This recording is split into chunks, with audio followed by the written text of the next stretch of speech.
birthday to you. Happy birthday to you. Happy birthday, Mr. President. That's the same energy. I mean, Julia. Happy birthday to you. Hooray.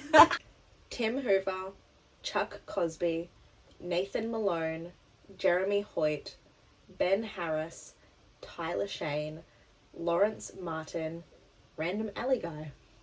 Getting closer. Hi. Hi. My name is Julia.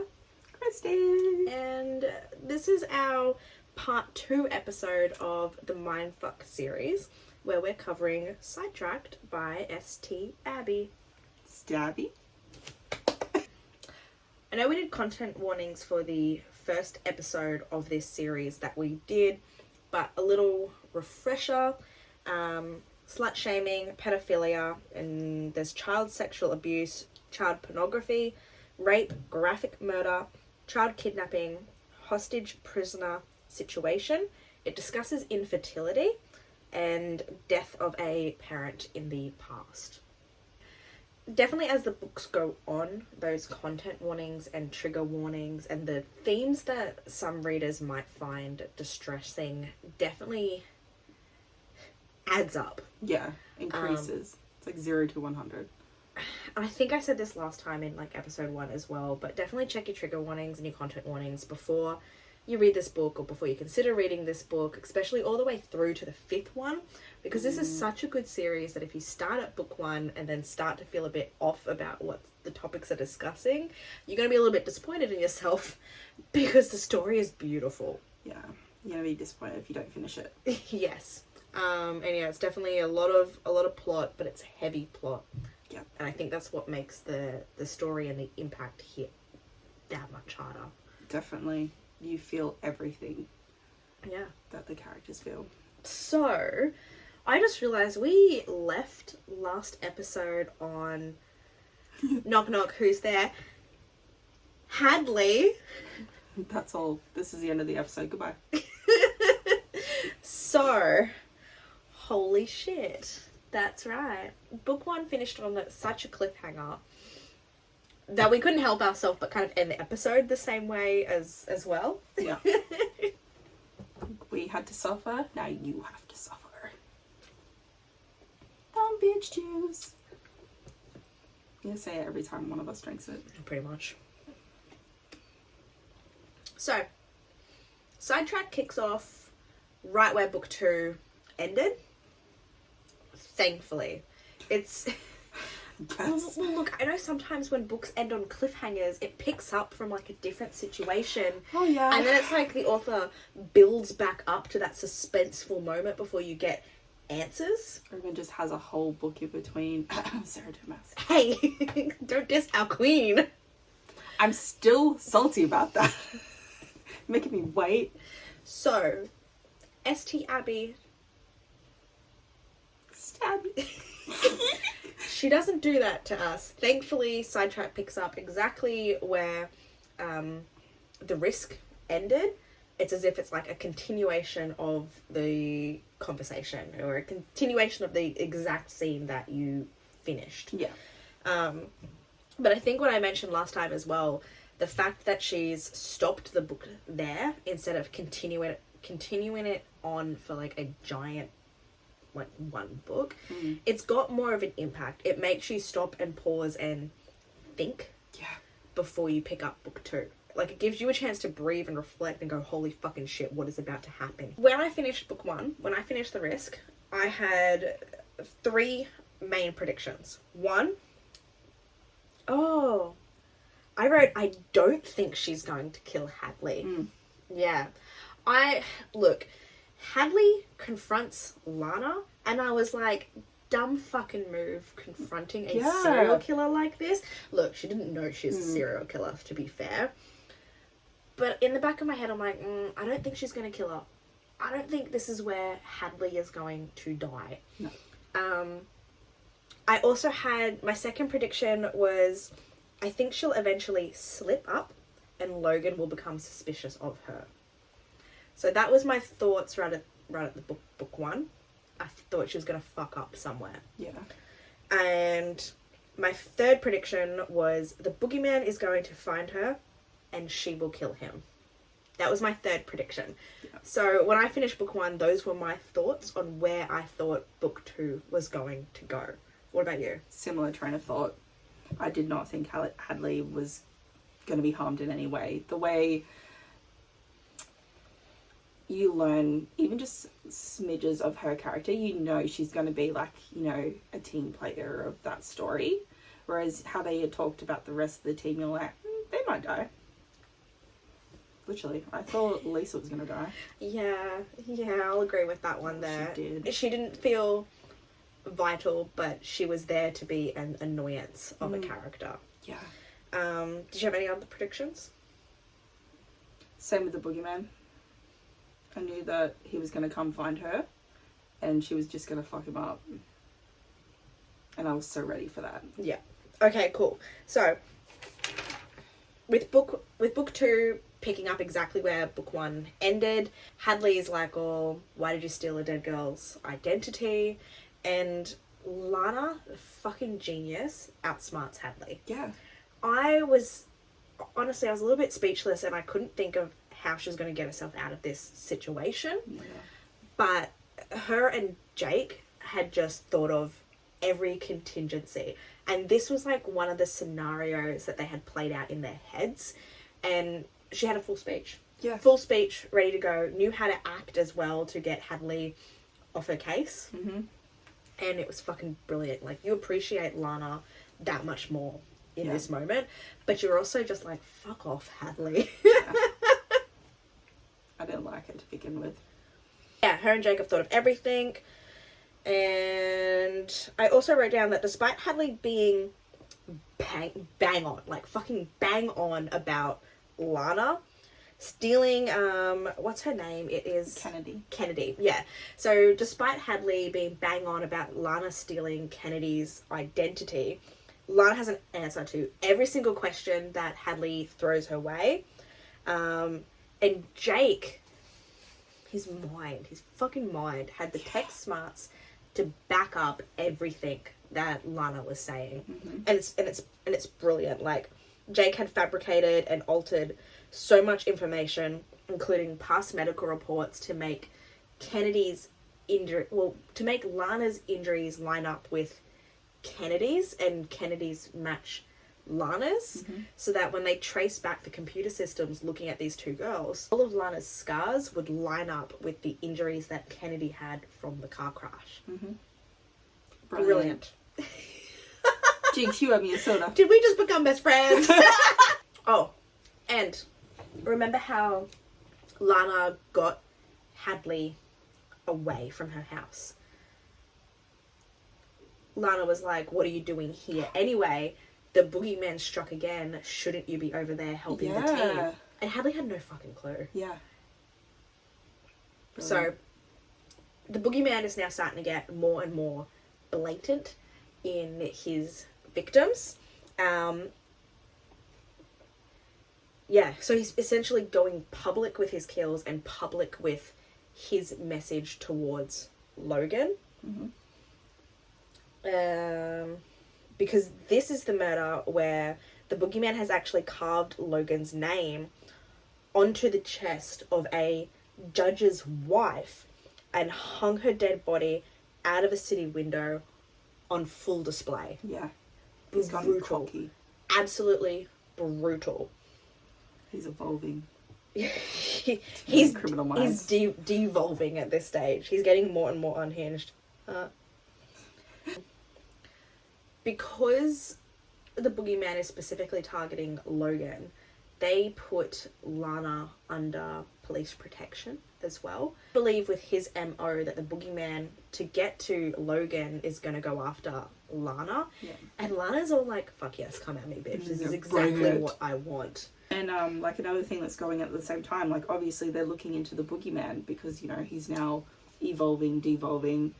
They kind of put Lana's case, like those murders, on the back burner because they're mainly focusing on this because he's targeted a high official's wife. Yes. Yeah. And this is something I really enjoyed about the series, is that yes, we are following a serial killer, Lana in this instance, falling in love with an FBI agent, Logan. And I'm like, that in itself is poetically beautiful. But I love the world building in the sense that there's still other things going on. And in this instance, it's the boogeyman. Yeah, there's other cases. This is what also dragged me in, because I loved Criminal Minds so much. So this was like another thing that pulled me in deeper. Like, I need to know. Yes. Like, I was so fascinated by just Lana's case in general, and her... What's the one I'm looking for? Her mission, I guess, to get revenge. But the boogeyman was just an absolute sick fuck of an individual. Yeah. But I was fascinated. Yeah, I wanted to know more. I wanted to see what happens next. I wanted to see how it was going to end. Yeah. So the FBI learns that the boogeyman's been staying and hiding amongst the homeless community. And while Logan and his team are on their way to apprehend him, they actually almost get into a car accident. And this driver's just, like, honking at them in their truck. And they're like, what the fuck, get out of the way. Like, we've got our sirens on. Like, you need to move. And Logan keeps driving after getting around this vehicle, only to find Lisa and somebody else. Elise. Only to find Lisa and Elise, part of his team, have been in a car accident. Yeah. And it's just like, what the fuck is happening? Yeah. It's just like... so much shit. Bam. And as it turns out, the car accident was caused by the boogeyman leaving the homeless community, because what they figure out is that he's being tipped off. Yeah. The boogeyman, he was the one in the truck that fucking Logan drove around. Like, this man no attention to, flipping them off, honking their horn at them, and Logan just wants to get around them. That was the fucking boogeyman. He was the one that crashed into Lisa and Elisa's car and was so blatant that he actually carved the next phrase of his message to Logan on Lisa's arm. This sick fuck of an individual is carving a message onto victims' bodies. Thankfully, Lisa survives. So does Elise.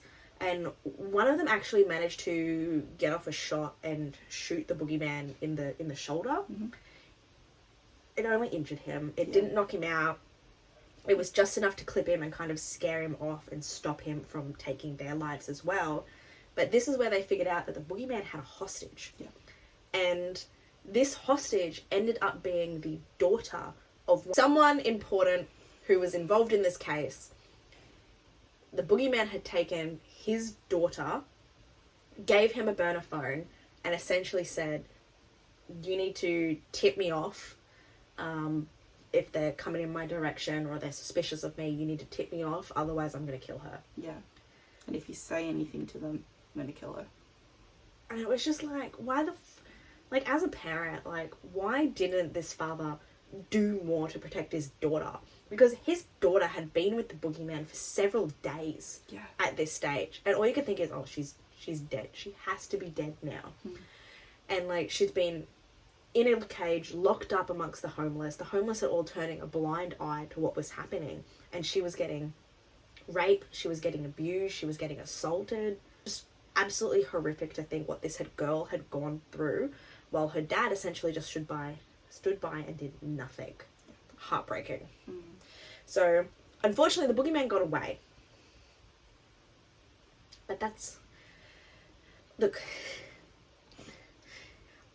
I need Lana to get him. At this point, I was like, oh no, he got away. What a tragedy. Lana. Go to Lana's house. Lana. Go get her. Lana, please. Because I think up at this stage, we hadn't really seen Lana in action. We had... You just had that. Well, we had experienced her murdering some of her victims, but we hadn't experienced badass Lana where she was putting her skill set to use, her martial arts, her training, everything. Like, this is what I really wanted from this book, and her confronting the boogeyman. So the judge's wife had Logan Bennett, Then the boogeyman had another victim and had carved, "You can't." This one ended up on top of a car, I'm pretty sure. Yeah. He had left her on top of a car. So at that stage, there was 2 bodies. Logan Bennett, "You can't," and then Lisa's arm had the word "keep" carved into it. I don't think they'd even thought about putting the words together at this stage, which is something that really frustrated me. I know. Even I was like... I'm like as a reader... Am I a detective? Should I go to the FBI? Yes. So, like, as a reader, I was like, it's a fucking message. Logan Bennett, you can't keep. And it's just like, where is this message going to? Because that could still lead to a lot of possibilities. I was like, you can't... And then I thought maybe catch me. Or you can't save her. That's kind of where I was thinking as well. Okay. I see. I see. See, I went straight to "you can't keep her safe." I was so proud of myself when I actually clicked. I was like... Good on ya. But with the attack on the team, Logan doesn't tell Lana what has just happened. In his head, he was like, there's a lot of shit going down. I'm safe. I will update her when I get a chance to update her. Which is like, fair fucking enough. You know, like, you've got a difficult job. I understand that. Yeah. Lana, however, somebody from the protective crew, or... It's a detective from, like, the town. Like, a detective from that town. Who's, you know, trying to get his shot to fame, essentially. That's right. He's trying to move his way up in the ranks and has been assigned to Lana's house to protect her. And his boss had called him with an update that someone on Logan's team had been injured, that there was a car accident, and that's it. There was someone in hospital. And so Lana, hearing this, like, what's the word? It's like a Chinese whispers of news, where less and less. Told her. Well, yes and no, because they didn't say who was in the hospital. Just that there'd been an attack. One of Logan's team was in the hospital. Yeah, that's what I mean. I thought he had told her that. Yes. Yeah. But they didn't know who. So Lana went out of her mind with worry, thinking it was Logan that was in the hospital.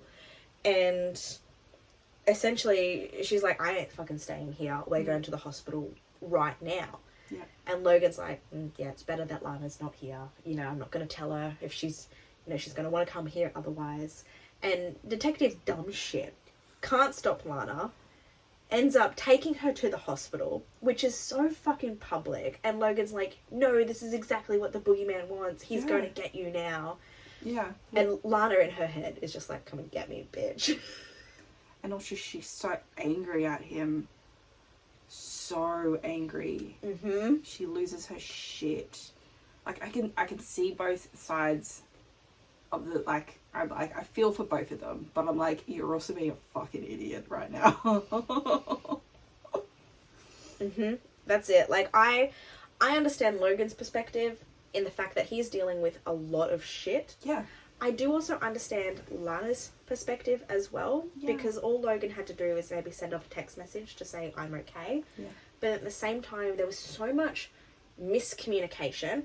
And normally I don't care for miscommunication trope, but this was one of those instances where the miscommunication was so well done and out of, like, our two main characters' control that it worked really well for the story. Yeah. And it worked really well for the plot development. So, yeah, as it turns out, Lana was played. It was the head of the criminal investigation had set up the whole... What's the... Chinese whispers. Yeah. Once they'd heard that, like, Logan's team was attacked, he'd purposely passed on just a minute amount of information to the detective protecting Lana, knowing that, or just kind of baiting Lana to get that reaction, to get Lana out in public, get her to the hospital, use her as bait, allegedly. But there'd already been, like, whispers in the past that this detective was here solely to try and catch this criminal, this murderer, catch the boogeyman, because it was going to do great for their career. Yeah. And it's like, how fucking selfish can you be to put an innocent civilian's life? It's so weird to say that about Lana, because girl can defend herself better than this detective could. But, you know, to put an innocent civilian's life at risk to catch the boogeyman, and so much could go wrong. Yeah. So much. It's lucky that she didn't get fucking killed. Idiot. Yeah, we missed a bit. Lana's still crossing off names from her list. But this was before that she obviously went under protective custody. Yeah. Which is so fucking ironic that there was police protecting Lana from a murderer when Lana herself is a murderer and inside her house has a fucking kill room. Yeah. Lana leaves her house, basically told all the cops to fuck off. Like, you better not be here by the time I get back. You're not allowed on my property. If you step foot on my property, you are trespassing, essentially. Yeah. Lana didn't give a fuck. Yeah. She calls Jake. Jake gives her all the information he discovered on Hadley. And this is where we learn that Hadley was sexually assaulted by her stepdad as a child. But nobody believed her. Yeah.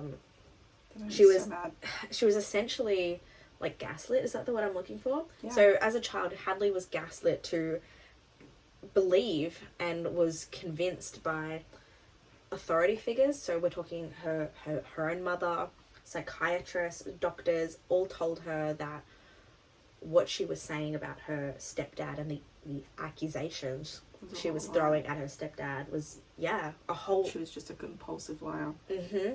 And Hadley grew up believing this. How fucked up is that? Mm-hmm. Just believing that it was all in her head. What we learn now is that Hadley's stepfather works within child protective services. Yeah. Like a caseworker. It's like a caseworker, with foster care. Essentially children that don't have parents anymore. They've been orphaned, and he's supposed to be helping them. Yeah, he's supposed to be helping them. Lana is so pissed off at Logan. She hunts down Hadley's stepdad, confronts him.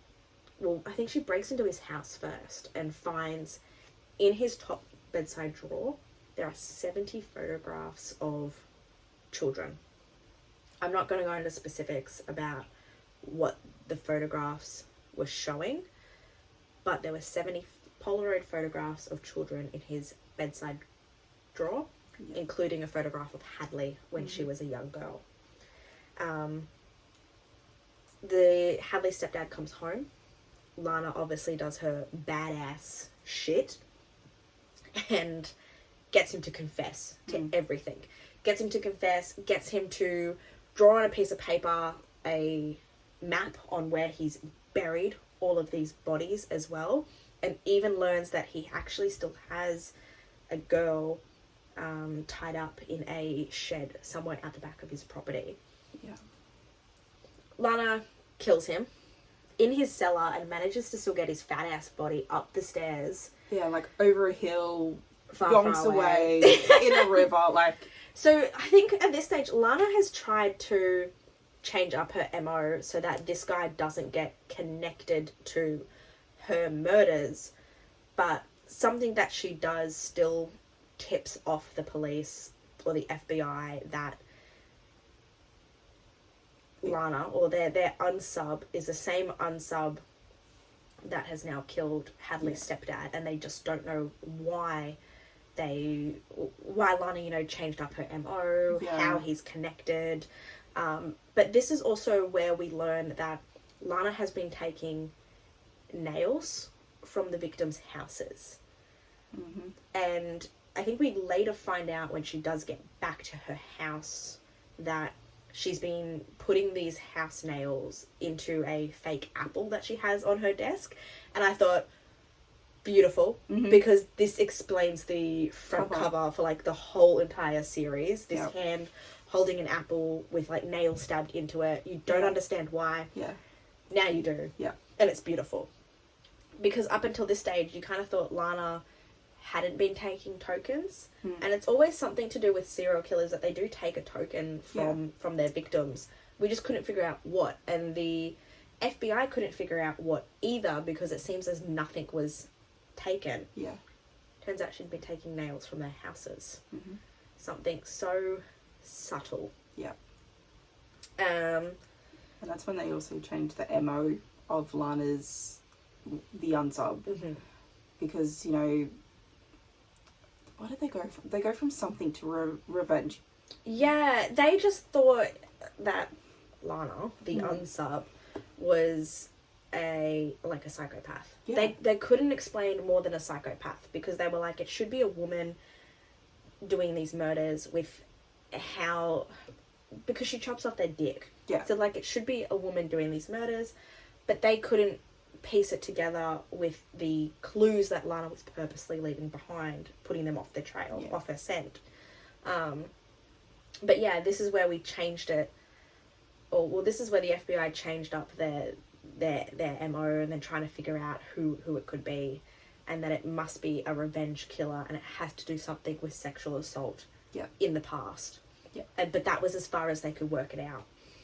Anyways, Lana ends up finding the little girl and takes a huge risk in taking this child to somebody from her past.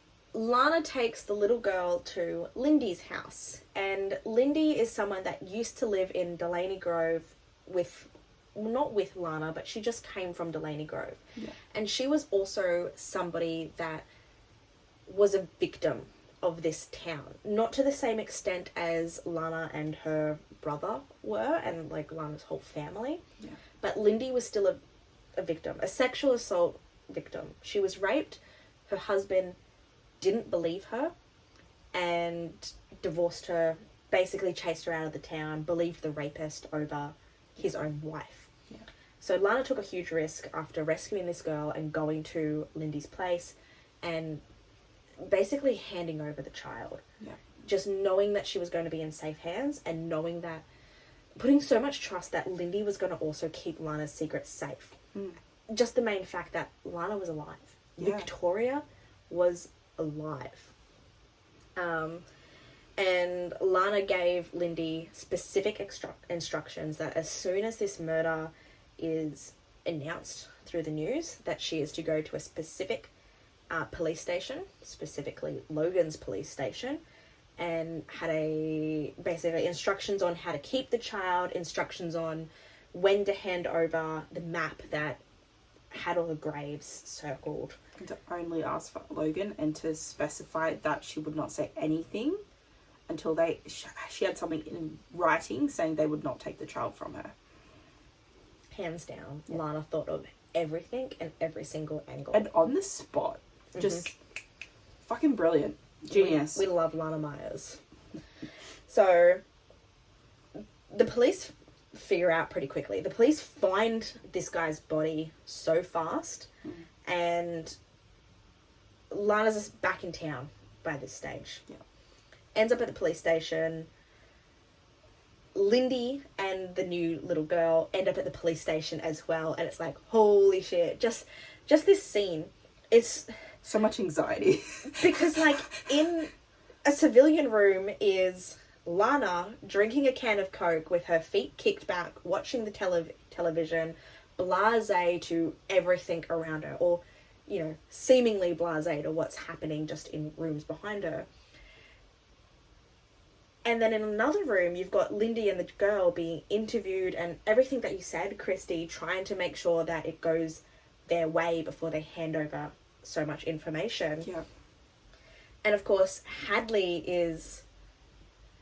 she can't think straight. Yeah. Because finally, after so many years, she has confirmation that it wasn't all in her head, but she's not thinking straight.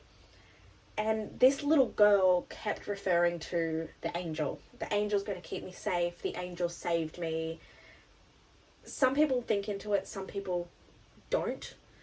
But in this moment still, Hadley sees the little girl wave at Lana like she recognizes her. Yeah. And Hadley's like, how can that be? Yeah. And this is where Hadley starts thinking, Lana must have been the person that murdered and saved the little girl, and this is why they're here. And Hadley's like, no, that all can't be true. I'm not thinking straight. I'm emotional right now. And Lana put 70 nails into this guy's testicles. Yes. But the police only found 69 photos. Yeah. And what Hadley realizes later is that Hadley's photo wasn't there. Yeah. Yep. Yeah. So it was fucking intense. And you lot. keep thinking, oh my god, Lana's going to get caught out. Like, she's so brave just being in the same room. Well, not even the same room, just the same building. Yeah. As everything happening. She cocky. She's so cocky. But she walks away. Yeah. She goes back home. Hadley had also left at this stage. But yeah, it really did not take the FBI long to link Ferguson's kill as part of Lana's priors. And it was due to Lindy being from the same town as the prior murders. Mm-hmm. That is what had linked everything together. It was Lindy being from that town. Yeah. Mm-hmm. And that's when they realise that she's a revenge killer. Yes, and they recognise that this didn't match the murder pattern. And yeah, this is where they had to reprofile the unsub due to this kill. Everything cools down after Ferguson's murder. Hadley's left. They've sorted out the thing with Lindy and the little girl. They then find out that the boogeyman has released his latest victim. Well, it's She's not the kidnapped girl. The hostage. The hostage. He's released the hostage. And they're like, what? This night just keeps going how? on and on How? and on. How is she alive? Like, we all think she's dead by this point. Like, there's no way he's kept her alive. But he has. He releases her. And she's got specific instructions to only talk to Logan. So they, question her, bring her into like a room, try to calm her down. She's obviously distraught. She has gone through a lot, this poor girl. And she shows Logan what the boogeyman's carved into her. And it's like on the inside of her thigh, isn't it? I thought it was on her stomach. I thought it was on her leg. Either way, the boogeyman has carved into her. Her safe. And that's where it's like, you can't keep her safe. Logan Bennett, you can't keep her safe. And it's like Logan starts backtracking in his mind how long it's been since Lana left the police station, because he calls the detective to be like, hey, I want to check in on Lana. Has she come home yet? Like, I know you guys, I know she kicked you guys out of the house, but you would have seen when her car drove past the street, because they were still monitoring the street at this stage. But because of Ferguson's murder, the lead detective had actually pulled all of the police to go and start looking for these little girls' bodies. Yeah. There was nobody watching Lana's house. Logan's like, what the fuck? Yeah. Huge oversight, huge fucking slip up. And works out that it's been something like 2 hours since Lana left. Yeah. Which is enough time for her to drive back home and get home and have potentially... probably be dead. Yeah, be dead. She could have been with the boogeyman for like so long by now. It flips back to Lana's perspective.